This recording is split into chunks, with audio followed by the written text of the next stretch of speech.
தீவிரவாதிகளை ஒடுக்கும் இராணுவத்தில் முகுந்தன் என்ற தமிழ் அதிகாரி பணியாற்றினார். ஒரு தமிழனுடைய போராட்ட வரலாற்றை எடுப்பது என்ன தப்பு? அதை ஏன் எதுக்குறீங்க? ஆனா காஷ்மீரில் தீவிரவாத முஸ்லிம்கள் நடத்துகிற போராட்டம் இந்தியாவுக்கு எதிரான போராட்டம். இங்க உள்ள முஸ்லிம்கள் வேறு, காஷ்மீர்ல உள்ள முஸ்லிம்கள் வேறு. இந்தியாவும் கிரிக்கெட்டும் மோதுன்னு சொன்னா பாகிஸ்தான் ஜிந்தாபாத்னு சொல்லுவான். இங்க உள்ள முஸ்லிம் அவன் தீவிரவாதி. கமலஹாசன் உருவப்படத்தை எரிக்கிறீங்க, சிவகார்த்தியின் உருவப்படத்தை எரிக்கிறீங்க. ஏன் உங்க வீட்டு சித்தப்பன் பெரியப்பன் படத்தை எரிக்கிறீங்களே? தமிழ்நாட்டின் பெருமையை உலகத்துக்கு பறைசாற்றுகிறவர் உலகநாயகன் கமலஹாசன். சும்மா கொடியை பிடிச்சு வந்து ராமன் கத்த வேண்டியது, அப்புறம் போலீசாரனை சண்டை போடுறது, என்ன விளையாட்டா இது? என்னை வாழ வைக்கும் யூடியூப் சேனல் நேயர்களுக்கு நன்றியும் வணக்கமும். நேயர்களே, இப்போது நாம் பேச போகிற தலைப்பு அமரன் படத்தை எதிர்த்து ஏன் போராட்டம். இப்பெல்லாம் ஒரு போராட்டத்துக்கு வலுவான காரணம் இருக்க வேண்டும் இதெல்லாம் கிடையாது. டிவிக்கார வருவான், 4 பேர் டிவி எடுத்து போடுவாங்க, கோஷம் போடுவோம், ஒளிக, கண்டனம், ஆர்ப்பாட்டம், தடை, நிறுத்து, இப்படி நீ கோஷங்களை போட்டுக்கிட்டு கொஞ்சம் பேர் நாட்டுல தீவியாங்க. அதுல வர்றவன் கூப்பிட்டு, ஏப்பா ஏதோ ஒளியன்னு கூப்பிட்டு கோஷம் போட்டிய என்னன்னு கேட்டா யாருக்கு தெரியும்? குவார்டர் கொடுக்குறான், பிரியாணி கொடுக்குறான், 500 ரூபா கொடுத்தான், அதான் வந்தேன், 4 மணி நேரம் உட்காந்து கத்திட்டு போயிடுவோம். இப்படி கூலிப்படை இன்னொன்னு உண்டு, கொலை செய்யற கூலிப்படம் மாதிரி. இப்ப போராட்டத்துக்கும் கூலிப்படையை வச்சுக்கிட்டு போராட்டம் நடத்துறாங்க. அமரன் இந்த படத்தில் சிவகார்த்திகேயன் ஜோடியாக சாய் பல்லவி நடிக்கிறார். சாய் பல்லவி நடிக்கிறார் என்று சொன்னாலே அந்த படம் ஒரு கருத்துள்ள படமாக இருக்கும் நம்பலாம். ஏன்னா சாய் பல்லவி யுத்த காட்சியில் நடிக்க மாட்டார்.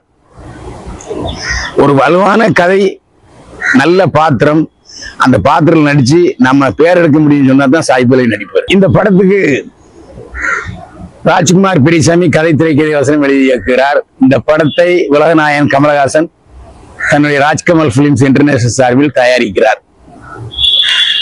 பொதுவா நம்ம ராஜ்கமல் பிலிம்ஸ் இன்டர்நேஷனல் உலகநாயகன் கமலஹாசன் தயாரிக்கும் படங்கள்லாம் கொஞ்சம் வித்தியாசமான கதை அமைப்பை கொண்டதா இருக்கும். ஓப்பனிங்கே ஒரு இதா இருக்கும். விஸ்வரூபம் எடுத்தீங்கன்னா சைவர்களுக்குள் நடந்த போராட்டம், ஐயருக்கும் ஐயங்காருக்கு நடந்த போராட்டத்தை சொன்னாரு விஸ்வரூபம் படத்துல. அதே மாதிரி அதுக்கப்புறம் எடுத்த படங்கள் எல்லாம் பாத்தீங்கன்னா எல்லைப்புறத்திலே நடக்கிற தீவிரவாதங்களை பற்றி தான் படமா இருக்கும். அதுவும் பாத்தீங்கன்னா முஸ்லிம்கள், இந்துக்கள் பற்றிய விஷயமா தான் இருக்கும்.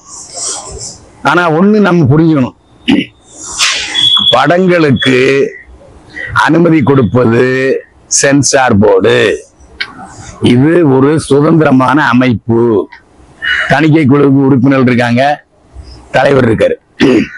அந்த படத்தை ஒரு 5 பேர் உட்கார்ந்து பார்த்து அந்த கதையில ஏதாவது ஆட்சேபகரமான சீன்கள் வருதா? ஆட்சேபகரமான சீன்கள்லாம் என்னன்னா இந்தியாவுக்கு எதிரான கருத்துக்கள் சொல்லப்படுகிறதா? முக்கியமான விஷயம் தான். சென்சாருக்கு பிறகுதான் ஒரு படம் திரைக்கு வரும். இந்த அமரன் படத்துல டீசர் வெளியிட்டு இருக்காங்க. இதுல முக்கியமான விஷயம் என்னன்னா, இந்த படம் காஷ்மீர் எல்லையிலே தீவிரவாதிகளை ஒடுக்கும் இராணுவத்துல முகுந்தன் என்ற தமிழ் அதிகாரி பணியாற்றினார். இராணுவத்தில் பணியாற்றி தாம்பரத்தில் வசித்தவர் முகுந்தன். அவர் அவருடைய வீர தீர செயல்களுக்காக அசோக் தீர் சக்ரா வாங்கியிருக்கிறது. அவருடைய வாழ்க்கை வரலாற்றை எடுத்தா என்னையா தப்பு? அவர் தமிழன். ஒரு தமிழனுடைய போராட்ட வரலாற்றை எடுப்பது என்ன தப்பு? அதை ஏன் எதுக்குறீங்க? அது சட்டவிரோதம். அது மட்டுமல்ல, அந்த மாதிரி விஷயங்கள் ஜனங்களுக்கு போய் சேர்ந்துன்னா தேசப்பற்று வளரும்.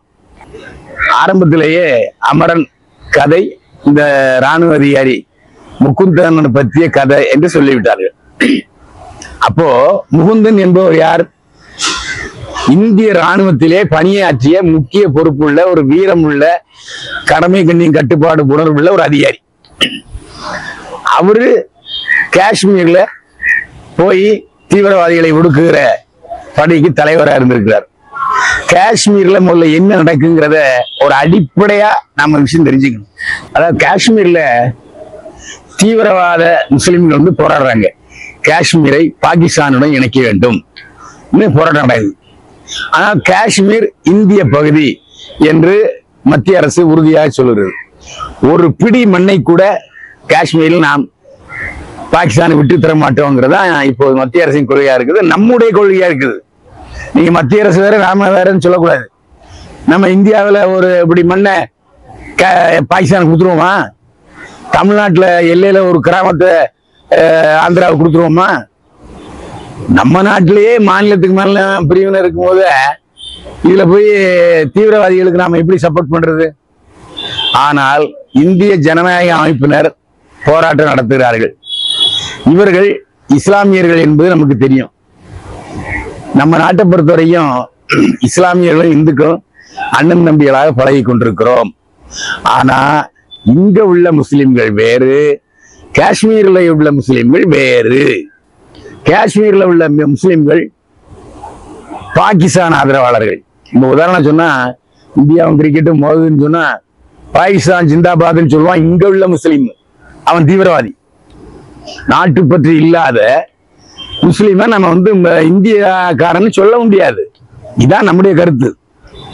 என்னன்னா நமக்கு முதல்ல இந்தியன் என்ற உணர்வு வேண்டும், இந்திய பற்று வேண்டும். இப்ப போராடுறவங்க எல்லாம் எனக்கு தெரிந்து இந்திய தேச ஒற்றுமையை வலியுறுத்துகிறவர்களா என்பதில் சந்தேகம் இருக்கிறது. ரெண்டாவது, இன்னும் முன்னோட்டம் தான் வந்திருக்கு. அதுல வந்து ஒரு டெரரான அதிகாரி சிவகார்த்திகேயன் மூந்துன்னு வச்சுங்களேன், என்ன சொல்றாரு? நம்மை பார்க்கிறவர்களுக்கு இந்திய ராணுவம் என்றால் நெற்றி போட்டிலே சுட வேண்டும் ஒரு டெரர் வரணும். அது நியாயம், சத்தியமான வார்த்தை. போலீஸ்காரங்களை பார்த்து என்னைக்கு நம்ம பயப்படுறோமோ அன்னைக்கு சட்டம் ஒழுங்கு சரியா இருக்கும். போலீஸ்காரன் தோல் மேல கை போட்டு பேசுறது, போலீஸ்காரனை இழிச்ச வாய்த்தன பேசுறது, வரியாம வச்சு கட்டிங் போடலாமான்னு சொன்னோம்னா எப்படி போலீஸ்காரன் வந்து பயம் இருக்கும்? போலீஸ்காரன் தப்புகளை கண்டுபிடித்து திருத்திறமை, அப்ப அவன் டெரரா தான் இருக்கணும். போலீஸ்காரர்களே அவ்வளவு டெரரா இருக்கும் போது ராணுவத்துக்காரன் எப்படி இருப்பான்? நீங்க வந்து இந்திய எல்லைக்குள்ள இந்தியாவுக்கு எதிராக செயல்படுகிறவர்களை நம்ம அனுமதிக்கலாமா? அனுமதிக்க கூடாது. ரெண்டாவது, சென்சார் போர்டு இருக்கு. சென்சார்ல படத்தை பார்த்துட்டு சர்டிபிகேட் கொடுக்குறாங்க.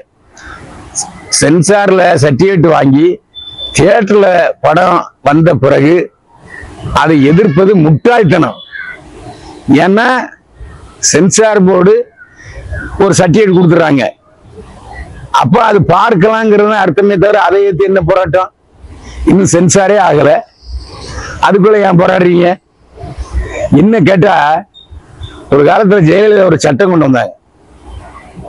போராடினா அப்படியே சாயங்காலம் போராடுறவங்க எல்லாம் கூட்டு போய் கல்யாண மண்டபத்துல வச்சு மத்தியானம் சோத்தை போட்டு சாயங்காலம் விட்டுவாங்க.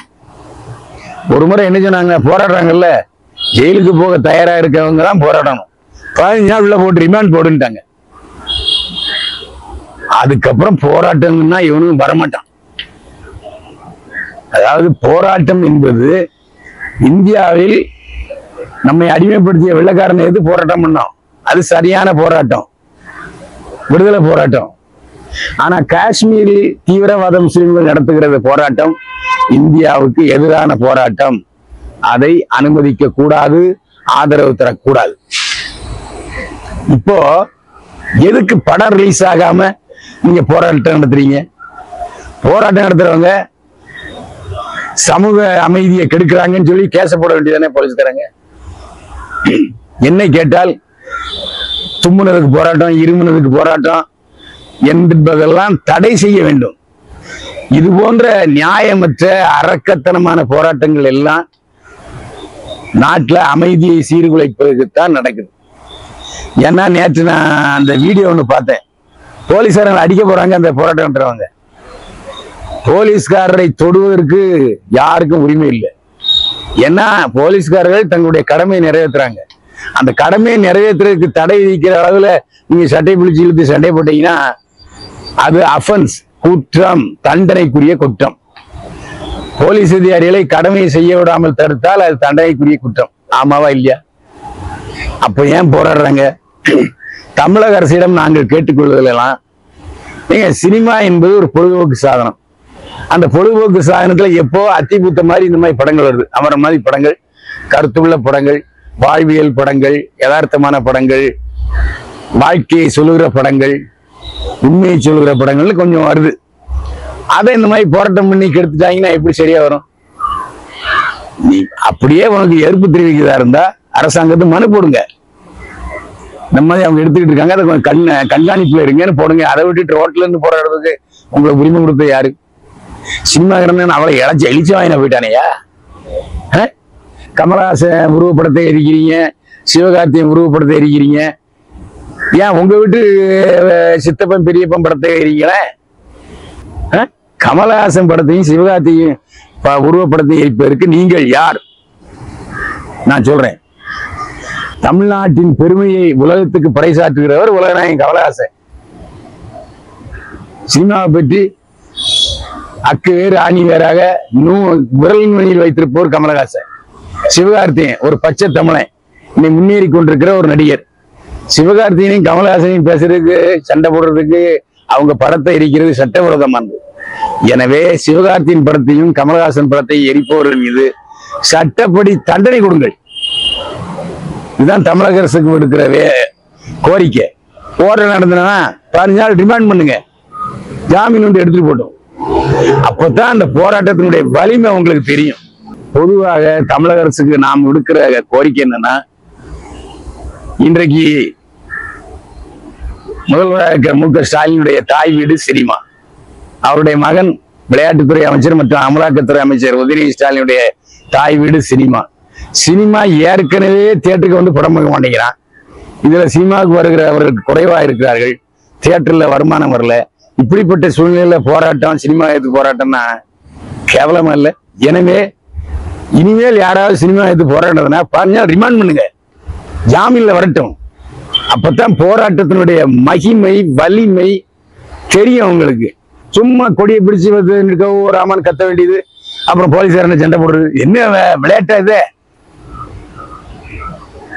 எனவே தமிழக அரசை நாம் கேட்டுக்கொள்ளலாம், இனிமேல் யாராவது ரோட்டுக்கு வந்து போராடினார்கள் என்றால், போலீஸ் அதிகாரிகளிடம் தகராறு செய்தார்கள் என்றால் உடனடியாக பிடித்து 15 நாள் ரிமாண்ட் பண்ணுங்க. அப்பதான் இந்த மாதிரி போராட்டங்கள் ஒழியும்.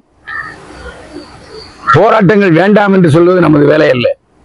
நியாயமான விஷயங்களுக்கு போராட வேண்டும், அதுவும் நியாயமான ரீதியில சட்டத்துக்கு உட்பட்டு போராடணும். சட்டத்தை எதிர்த்து போலீசார் நடிச்சு போராடுறது தப்பு இல்லை. எனவே போராட்டக்காரர்களை திருத்துவதற்கு 15 நாள் ரிமாண்ட் பண்ணுங்க, அப்புறம் போராட்டம் தன்னால குறைஞ்சிடும். மேல இது போன்ற யதார்த்தமான பதிவுகளுக்கு சேனலை சப்ஸ்கிரைப் பண்ணுங்க, ஷேர் பண்ணுங்க. மீண்டும் சந்திப்போம். வாழ்க வளமுடன்.